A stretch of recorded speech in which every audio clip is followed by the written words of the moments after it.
Hey guys, this is gonna be a guide when it comes to how to play the newest character in Reverse1999, Lorentz Butterfly. Perhaps life and death are part of the equation. There is a whole lot to unpack here, so let's get started. First of all, you have to understand that Lorentz Butterfly is an Afterglow character. You must pull for Lorentz Butterfly if you play Afterglow, aka if you are in possession of Beryl and Marsha. She is the core of the team. She is gonna be the main DPS and a supportive kind of character on top of that as well. She's gonna be your main source of damage output, and she provides very beneficial buffs for Beryl and Isolde that right now turn into follow-up attack bots. Quick reminder, this is when Beryl was released.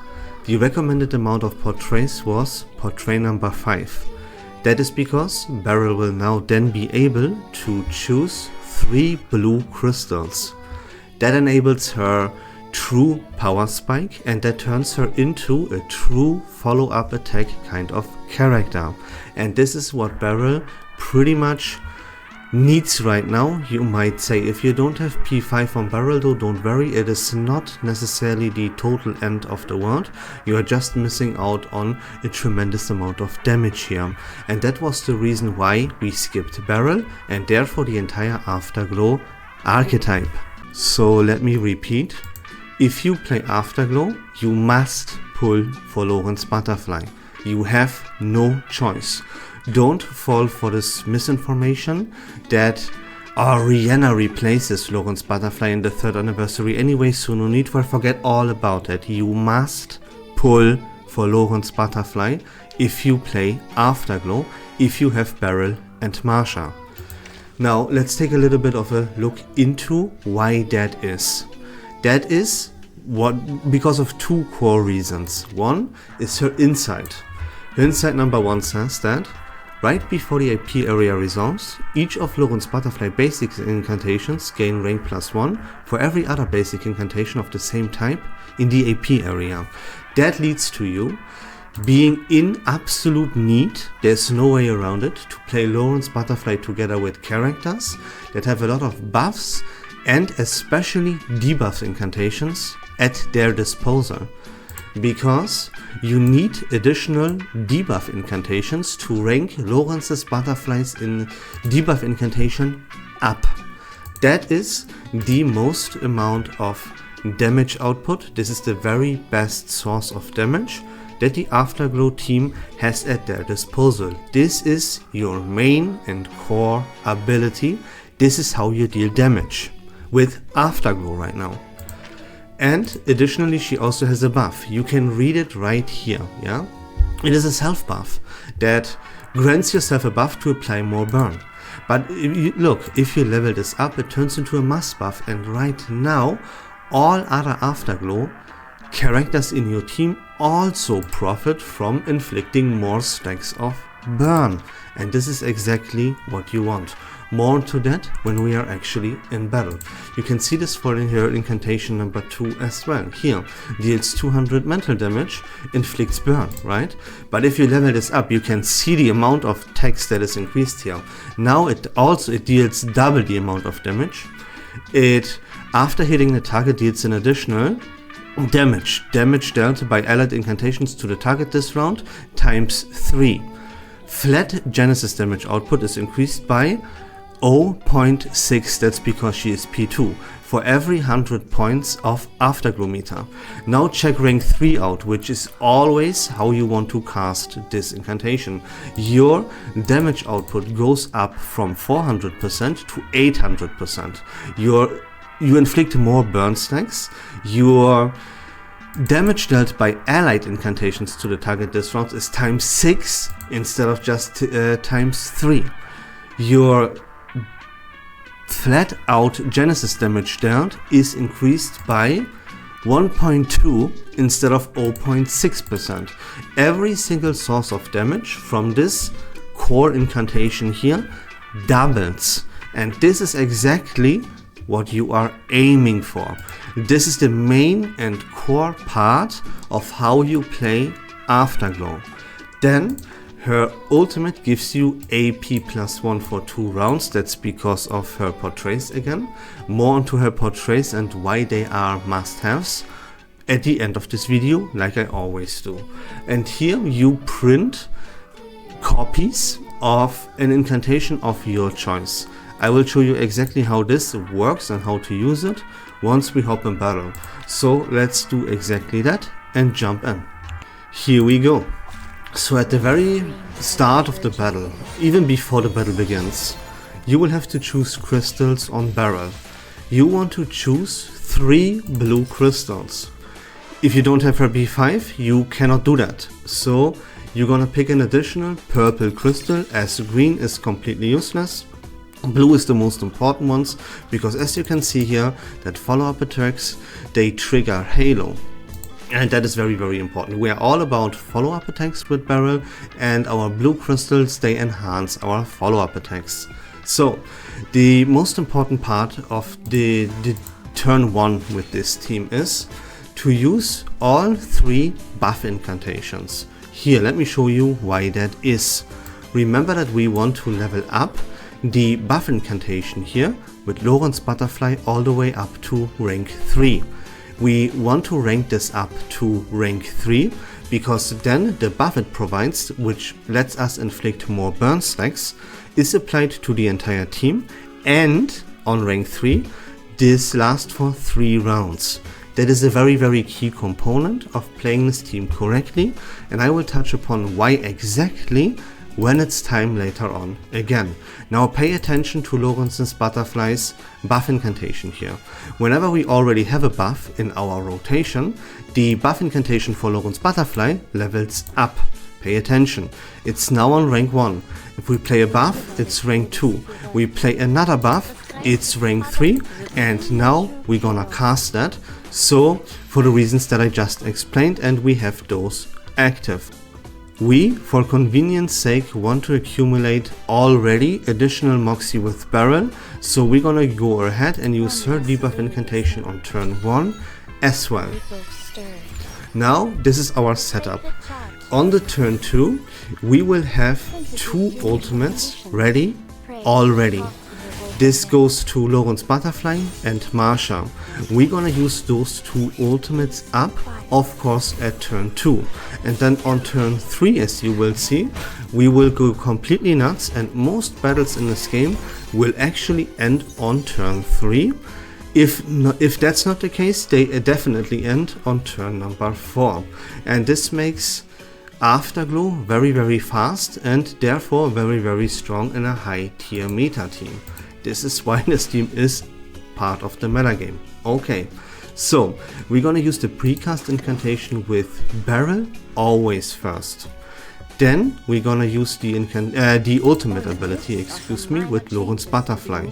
The incantation that you always 100% of the time, no matter what, copy is Lorentz Butterfly's own debuff incantation right there, this one on the very right hand side of your screen. Now you're gonna go ahead and use the debuff incantation from Isolde. You need it for this turn for Marsha's ultimate, and you will need it for next turn as well. Adds a whole bunch of convenience, so do that.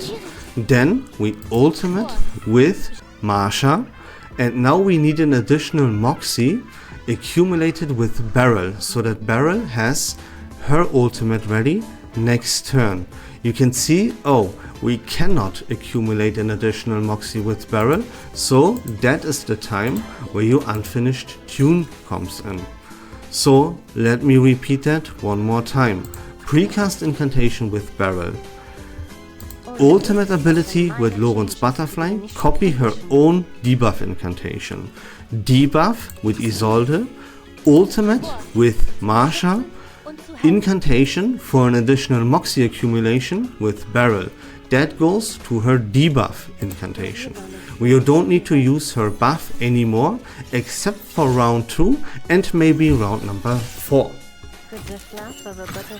That is only to upgrade the, or to rank up the buff incantation for Lorentz Butterfly. And now you will see that turn 3 is something that goes completely out of control. Nuts. And yeah, as I said, mostly pretty much every single battle in the game will end right then and there. What we have done on round number 1 and 2 is just a preparation for the storm that unfolds this turn at round number 3. And yeah, the animations here, they take a while, there's a lot of follow-up shenanigans going on and so on and so forth. But here, now watch this. Yeah, more follow-up attacks. Cool guys, go nuts, go nuts, go nuts. This is why Beryl and Isolde, they will have to be played together. Like, look, if you, for example, just for completion's sake, if you would use Spatodea in this, it will be much less effective, because the synergy with Isolde is just not that great, and then hurts the team greatly. Okay, now here we go. It is all about casting the incantation number 2, the debuff incantation from Lorentz Butterfly, as much as we possibly can. And here is how this actually goes. You can see that since we buffed ourselves with Lorentz Butterfly herself, on rank number 3, on the very first turn, her buff is still active. That is very splendid. Here we use the precast incantation with Beryl first, right? This is always how your turn starts. But use, if possible, you would use the unfinished tune this turn to accumulate one more debuff incantation with Lorentz Butterfly. Unfortunately, in our case, that is not possible, because you can see on the very right hand side that would be the incantation that would be destroyed by the unfinished tune. We cannot do that, as that is a buff incantation for Lorentz Butterfly, but you get the point. And now it goes as follows. Precast incantation with Beryl, Beryl's ultimate, and now you need 2 debuffs first, because take a look at the incantations here from Lorentz Butterfly. Every time you use a debuff incantation, Lorentz's Butterfly's debuff incantation ranks up, and you want this to rank up twice before you use it. Here, 1, 2. Now all of these precast incantations here with Lorentz Butterfly are AP free at rank 3, and each of them deal 800 damage plus a lot of other shenanigans, right? Because they are rank 3. And this is the reason. This is why Lorentz Butterfly is a must play in Afterglow, and that is the reason she is the powerhouse character that she is. It elevates the damage output from this team to a whole different universe. She can't do that though, and she is way less proficient and gives up so much of her potential if you don't play her with Afterglow teammates. They, as I just said, they pretty much just turn into bots that perform follow-up attacks and provide buffs and debuffs, so that you as Lorentz Butterfly can rank up your incantations, which you absolutely desperately need. And you buff up these bots by a very significant margin with your powerful Insight 3 and by additional buffs that you apply, because we inflict more burn now than we usually would.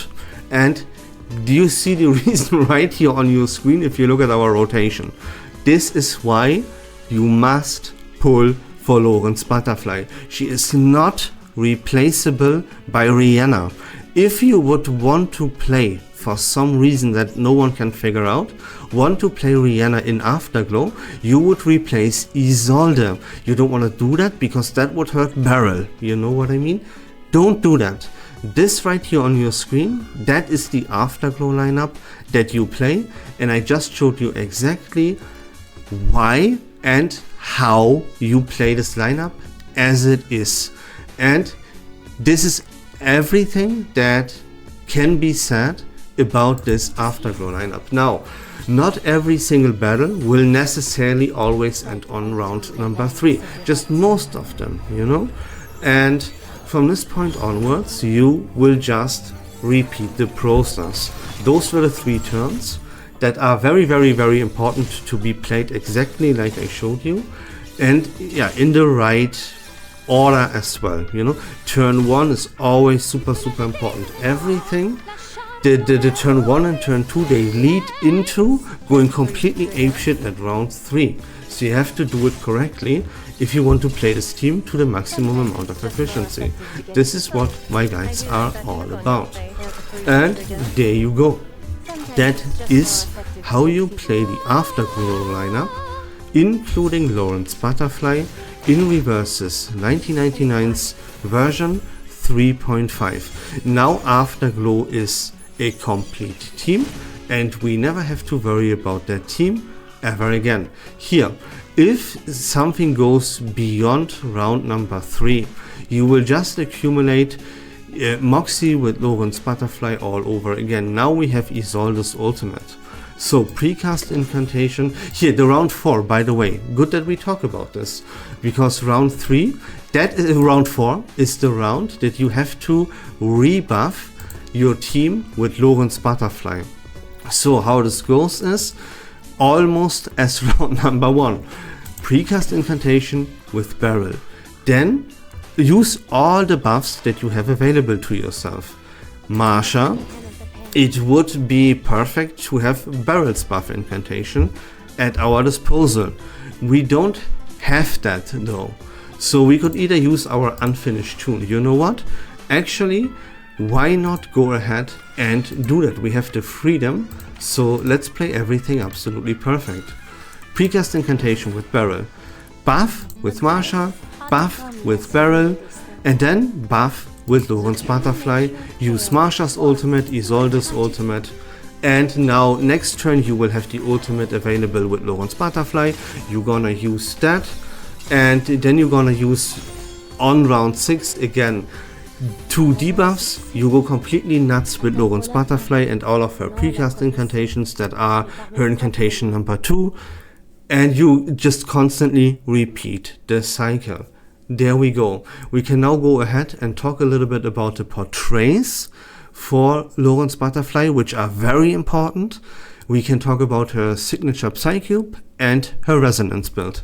So let's talk about her portraits, and let me show you P1 and tell you why this is an absolute must-have. Here, the AP +1 you gain from using your ultimate now lasts 2 rounds instead of just 1.